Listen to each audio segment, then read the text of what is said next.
안녕하세요, 여러분. 쿠키 문학의 알짱쌤이에요. 오늘은 규원가의 마지막 강의 시간이에요. 조금 남아있는 규원가를 마저 살펴보고 규원가의 핵심 정리를 하도록 할게요. 자, 그럼 시작해 볼까요?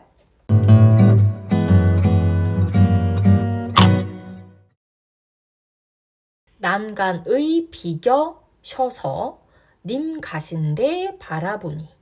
이건 그대로 해석 가능하죠.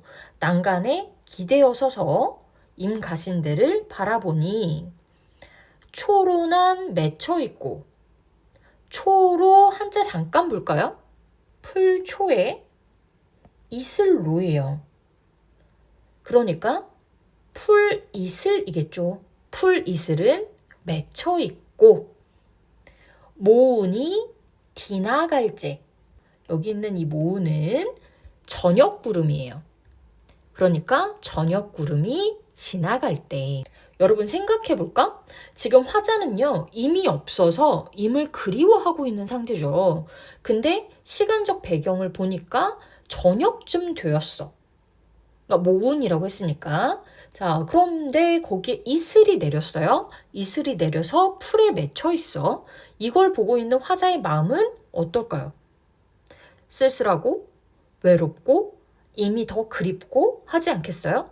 그러니까 임을 그리워하는 화자의 상황에서 초로는요, 그리움의 결정체라고 할 수 있고요. 자, 초로는 그리움의 결정체예요. 그리고 모우는요, 화자의 쓸쓸한 마음을 돋우는 것이에요. 자, 화자의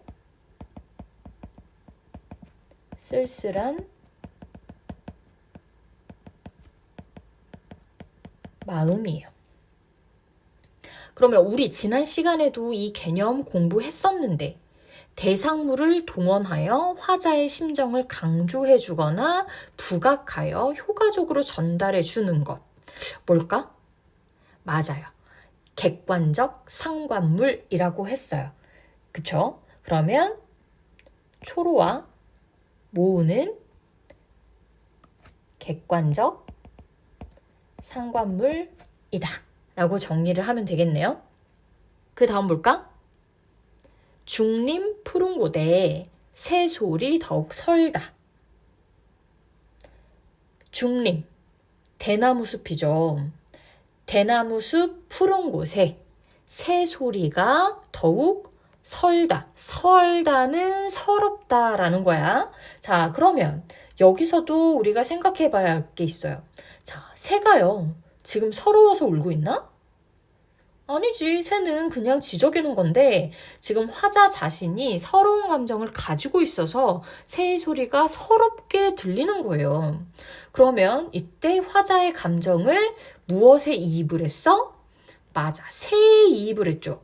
자, 그럼 새는요, 감정 이입의 대상이 되겠네요. 감정 이입의 대상이 되고 있습니다. 자, 그 다음 볼게. 세상에 서른 사람 수없다 하려니와.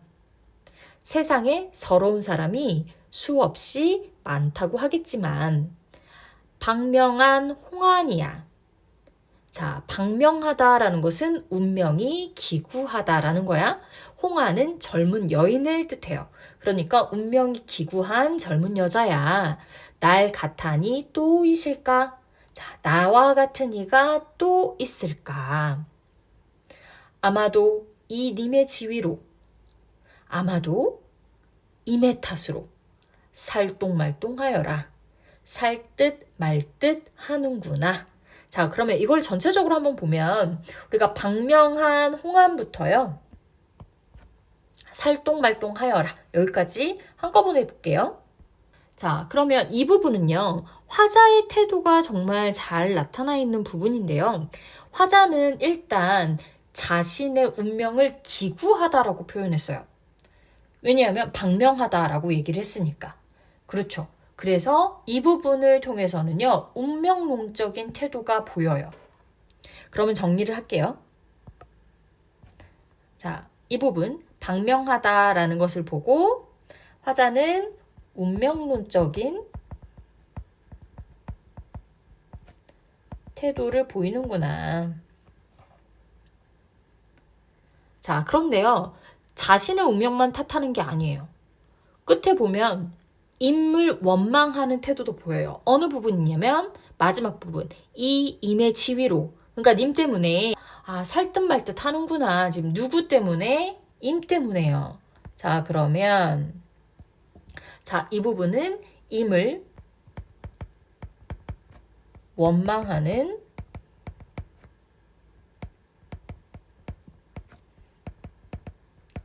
태도가 같이 보입니다. 즉 화자는요. 자신의 운명과 임을 원망하는 이중적인 태도를 보인다라고 정리할 수 있겠습니다. 그럼 규원가에 나타난 화자의 태도를 전체적으로 한번 정리를 해볼게요. 일단 화자는요. 연광이 훌훌하고 여기를 보면 흐르는 세월에 대해서 지금 한탄을 하고 있다라는 걸 알 수가 있어요. 그리고 삼생의 원업이요 월하의 연분으로 이 부분을 통해서는요. 임과의 만남이 하늘에서 정해져 있는 운명이었다 라고 생각을 해요. 그래서 운명론적 태도도 보이고 있습니다. 그래서 운명 체크를 할게요. 자, 또한 이미 자신을 떠난 것에 대해서 스스로 참괴하다 이러한 표현 썼었어요. 그쵸? 그리고 방명하다 이런 것도 썼었어. 기억나죠? 자, 이러한 표현을 통해서 자신의 신세에 대해서 굉장히 자조적인 태도를 보이고 있고요. 그러니까는 나 때문이구나 라고 생각을 하는 거지. 근데 여기서 멈추지 않고 나뿐만 아니라 이중적 태도를 보인다고 했었잖아요. 누구에 대한 원망? 그렇지. 남편에 대한 원망도 보입니다. 그게 장안유엽의 경박자를 꿈같이 만나 있어. 335 야유원에 세 사람이 나단 말까. 자, 이러한 부분을 통해서 우리가 남편도 원망을 하고 있구나 라고 알 수 있어요.